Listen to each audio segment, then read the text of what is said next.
आप सभी लोगों का इस क्लास में बहुत बहुत स्वागत है। और आज हम पढ़ेंगे क्लास 9 का लेक्चर नंबर 3, जिसमें हमें पढ़ना है structure of plant cell under microscopic view. तो इसमें आज देखेंगे हम, और वो भी जो हमारा है जंतु कोशिका है, इस जंतु कोशिका के स्ट्रक्चर के बारे में देखेंगे। पिछली वीडियो में हमने देखा है कोशिका सिद्धांत की, कोशिका सिद्धांत किसे कहते हैं। अब इस वीडियो में देखेंगे इसके स्ट्रक्चर के बारे में बात करेंगे, तो एक एक स्ट्रक्चर पर बात करेंगे। तो ये हमने पहले से इसको बना रखा है ताकि हमारा टाइम ज्यादा कंज्यूम ना हो और कम समय में हम ज्यादा चीजों को कवर कर पाए।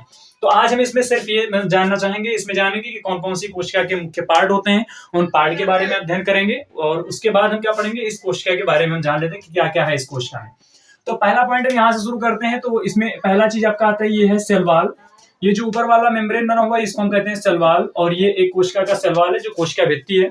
और ये प्लांट सेल है, और इसमें जो कोशिका भित्ति होती है, इस कोशिका भित्ति सेलुलोज की बनी होती है। इसका कार्य क्या होता है, कोशिका को एक आकार प्रदान करना तथा इसको मजबूती से बांधे रखना। माइक्रोट्यूब्यूल होता है, ये एक प्रकार की नलिकाएं पाई जाती है माइक्रोट्यूब्यूल, जो ये कोशिका में पाई जाती है, प्लांट कोशिका में। अगला हमारा आता है न्यूक्लियोलस। न्यूक्लियोलस मतलब ये होता है, ये हमारा केंद्रक है, इस कोशिका का केंद्रक है। चूंकि ये कोशिका जो हमारी है वो यूकैरियोटिक कोशिका है। कौन सी कोशिका है, हमने पिछली वीडियो में पढ़ रखा है कि यूकैरियोटिक कोशिका किसे कहते हैं। तो पिछली वीडियो में हमने पढ़ा है कि यूकैरियोटिक कोशिका जिसके पास केंद्रक, वेल डिफाइंड केंद्रक पाया जाता है। तो इसमें केंद्रक है और केंद्रक के सेंटर में न्यूक्लियोलस पाया जाता है। दूसरी बात इसमें आता है न्यूक्लियर पोर। ये जो वाला जगह पॉइंट है, इसमें जो खाली खाली स्थान दिख रहे हैं इसको न्यूक्लियर पोर कहते हैं, जिसमें होता है क्या, न्यूक्लियोप्लाज्म, यानी जिसको केंद्रक द्रव्य कहते हैं। केंद्रक द्रव्य और कोशिका द्रव्य दोनों आपस में क्या करते हैं, किसी भी चीज का लेन देन करते हैं, वो किसके माध्यम से करते हैं, न्यूक्लियर पोर के माध्यम से करते हैं। अगला हमारा आता है न्यूक्लियर मेम्ब्रेन, पॉइंट नंबर 2, और फिर यहां पर हम 3, इसको हम नाम देते जाते हैं 5, 4 और ये 5। फिर उसके बाद ये न्यूक्लियर मेम्ब्रेन क्या होता है, इसके ऊपर एक मेम्ब्रेन बनी होती है, ये मेम्ब्रेन न्यूक्लियर मेम्ब्रेन कहलाता है। अगला चीज क्या है कि राइबोसोम। राइबोसोम को कहते हैं, ये इस पे छोटे छोटे जो पॉइंट लगे हुए हैं इसको राइबोसोम कहते हैं, या वैसे भी इंडिविजुअली राइबोसोम्स पाए जाते हैं, तो इसको भी आप राइबोसोम कह सकते हैं। राइबोसोम का काम क्या होता है, राइबोसोम का काम होता है प्रोटीन का संश्लेषण करना, ये इसको हम कहते हैं प्रोटीन फैक्ट्री भी कहते हैं, प्रोटीन फैक्ट्री या फैक्ट्री ऑफ प्रोटीन। तो राइबोसोम फैक्ट्री ऑफ प्रोटीन कहलाता है, क्योंकि राइबोसोम जो होता है वो प्रोटीन का निर्माण करता है, प्रोटीन को सिंथेसिस करने में, संश्लेषण करने में भूमिका बनाता है। यानी हमारे बॉडी में जो मुख्य रूप से राइबोसोम्स को, प्रोटीन को बनाने का कार्य करता है, वह राइबोसोम करता है। अब राइबोसोम के भी कई प्रकार होते हैं, दो प्रकार के होते हैं, 70S और 80S, दो प्रकार के राइबोसोम होते हैं। तो इसको हम अगली वीडियो में पढ़ेंगे, सेल ऑर्गेनेल्स में पढ़ेंगे। अगला हमारा आता है माइटोकॉन्ड्रिया, जो 7 नंबर है। माइटोकॉन्ड्रिया को इसको कहते हैं power house of the cell कहते हैं। क्या कहते हैं इसको, power house of the cell. इसका मतलब क्या हुआ, यानी कोशिका का ऊर्जा गृह। यानी हमारे इसमें पूरी माइटोकॉन्ड्रिया में, जो माइटोकॉन्ड्रिया हमारे इसमें पाया जाता है कोशिका में, ये क्या करती है कि इसमें ऊर्जा बनता है। तो हमारे बॉडी में जो ऊर्जा बनता है, जो संचित रहता है ग्लाइकोजन के फॉर्म में, वो माइटोकॉन्ड्रिया में रहता है। एटीपी, एडीपी, एएमपी, ये सारी चीजें होती हैं जो कि ऊर्जा की एक फॉर्म है।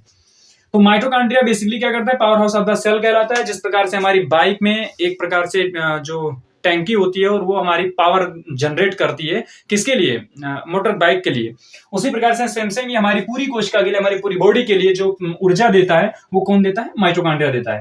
पॉइंट नंबर 8 है हमारा एंडोप्लाज्मिक रेटिकुलम। एंडोप्लाज्मिक रेटिकुलम जो होता है इसको कहते हैं अंतःद्रव्यी जालिका। तो अंतःद्रव्यी जालिका कहें या अंतःद्रव्यी जालिका कहें, जो आप कहना पसंद करें। तो एंडोप्लाज्मिक रेटिकुलम, अंतःद्रव्यी जालिका, ये दो प्रकार के होते हैं, एंडोप्लाज्मिक। एक होता है स्मूथ एंडोप्लाज्मिक रेटिकुलम, और एक क्या होता है, रफ एंडोप्लाज्मिक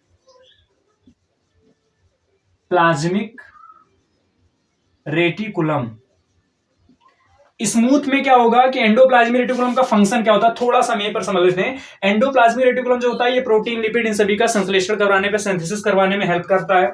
और इस पे जिस एंडोप्लाज्मिक रेटिकुलम के ऊपर राइबोसोम्स पाए जाते हैं उसको हम रफ एंडोप्लाज्मिक रेटिकुलम कहते हैं। यानी वो एंडोप्लाज्मिक रेटिकुलम जिस पर राइबोसोम्स चिपके हुए होते हैं, बने हुए होते हैं, उनको हम क्या कहते हैं, रफ एंडोप्लाज्मिक रेटिकुलम कहते हैं। और दूसरा जो होता है, जैसे ये वाला आप देख रहे हैं कि ये स्मूथ एंडोप्लाज्मिक रेटिकुलम है। कैसा है, स्मूथ है, क्योंकि इसके ऊपर राइबोसोम चिपके नहीं है। स्मूथ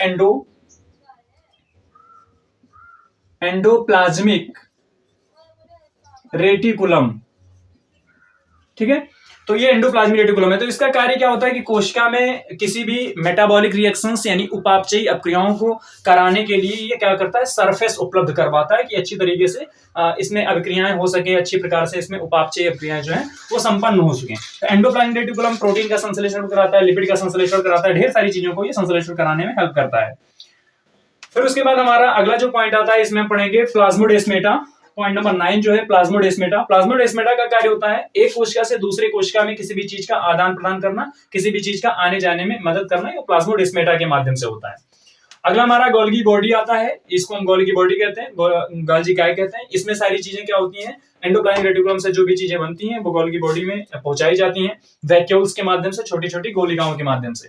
इसको हम आगे पढ़ेंगे। फिर उसके बाद वैक्यूल आता है। वैक्यूल इसमें H2O और फैट ये सारी चीजें इसमें भरी हुई होती हैं, इसको हम वैक्यूल कहते हैं, जिसको हिंदी में रिक्तिका कहते हैं। क्या कहते हैं हिंदी में? रिक्तिका कहते हैं। हमने नामकरण इसलिए इंग्लिश में किया क्योंकि ज्यादा हेल्पफुल रहता है इंग्लिश में नामकरण करना, वैसे आप हिंदी में लिख सकते हैं इसको।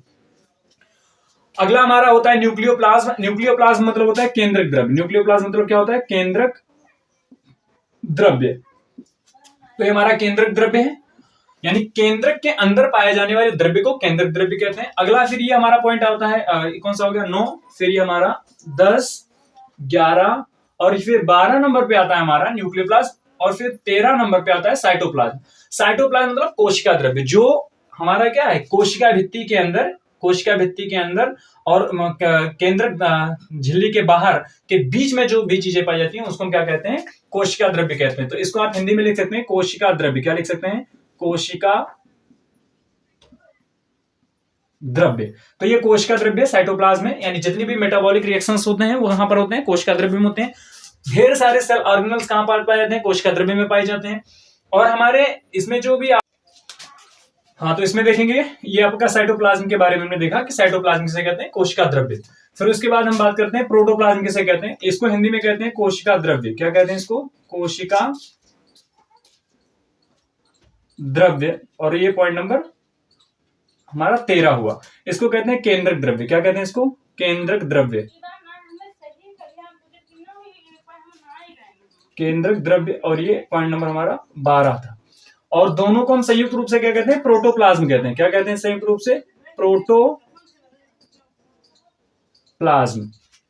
सेल मेम्ब्रेन हमने नहीं लिखा, तो इसमें एक पॉइंट आप सेल मेम्ब्रेन लिख लेते हैं कि सेल मेम्ब्रेन किसे कहते हैं। तो ये वाला जो पॉइंट है इसका सेल मेम्ब्रेन इसको कहते हैं, सेल मेम्ब्रेन।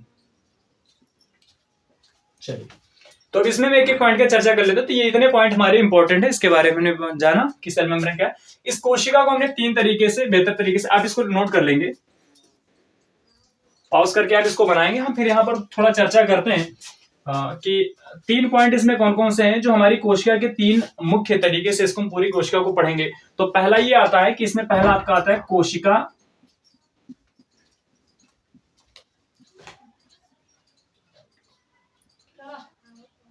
भित्ति, जिसको हम कहते हैं सेल वॉल। क्या कहते हैं? सेल वॉल कहते हैं। फिर दूसरा आपका आता है कोशिका झिल्ली। कोशिका झिल्ली को इंग्लिश में कहते हैं सेल मेम्ब्रेन। ये क्या करता है? अर्धपारगम्य झिल्ली होती है ना, एक प्रकार से आने जाने का रास्ता तय करता है। और फिर आपका आता है जीव द्रव्य। कोशिका का एक पार्ट होता है जीव द्रव्य, इसको इंग्लिश में कहते हैं प्रोटोप्लाज्म। प्रोटोप्लाज्म। तो प्रोटोप्लाज्म हम किसे कहते हैं? साइटोप्लाज्म और न्यूक्लियोप्लाज्म को संयुक्त रूप से हम प्रोटोप्लाज्म कहते हैं, जिसको हिंदी में कहते हैं जीव द्रव्य। क्या कहते हैं हिंदी में? जीव द्रव्य कहते हैं। तो इन सभी चीजों के बारे में जाना। हम इस पॉइंट को अगले पढ़ेंगे। कोशिका भित्ति किसकी बनी होती है? कोशिका भित्ति वैसे सेलुलोज की बनी होती है। कोशिका झिल्ली, जीव द्रव्य, इस सभी की चीजों के बारे में अगली क्लास में पढ़ेंगे। और हमें उम्मीद है कि आप लोगों को समझ में आएगा। बहुत बहुत धन्यवाद और मिलते हैं फिर अगले नेक्स्ट वीडियो में।